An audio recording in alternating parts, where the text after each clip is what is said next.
అటువంటి ఫ్రెండ్షిప్ కలిగిన వాళ్ళు ఎందుకంటే ఫోకస్ కాదు, దేవుని మీద ఆయన మీద ఆధారపడి జీవించాలి.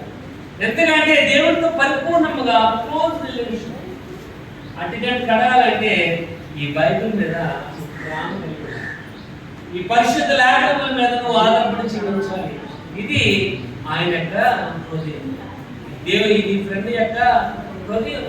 నువ్వు నీ ఫ్రెండ్తో మాట్లాడాలంటే ఎలాగైతే నువ్వు ఫోన్ చేస్తావు, ఫ్రెండ్తో మాట్లాడాలంటే ఫోన్ చేస్తావు. మనీష్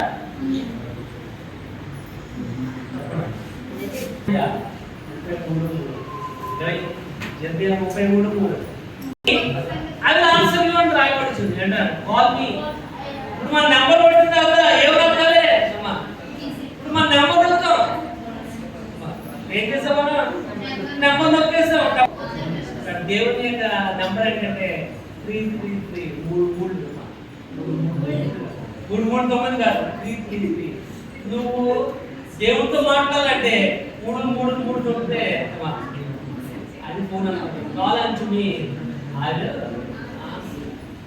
నువ్వు నాకు మొదలుపెట్టాలి, నేను నీకు ఉత్తరం ఇస్తాను. అది ఏ ఉత్తరం అంటే అమ్మా చదవటం వచ్చింది కదండి.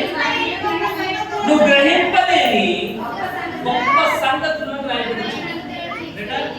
నువ్వు గ్రహింపలేని నువ్వు అసలు అర్థం కాని గోడమైన రహస్యాలు దేవుడు నీకు నీ ఫోన్లో నుంచి కాదు, నీ హృదయంలో నుంచి 333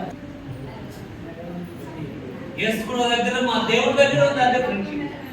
మా దేవుడి దగ్గర అదే ఫ్రెండ్షిప్ ఉంది, తన కుమారుడి దగ్గర కూడా అదే ఫ్రెండ్షిప్. చూడండి 3వ చూద్దాం. చూడండి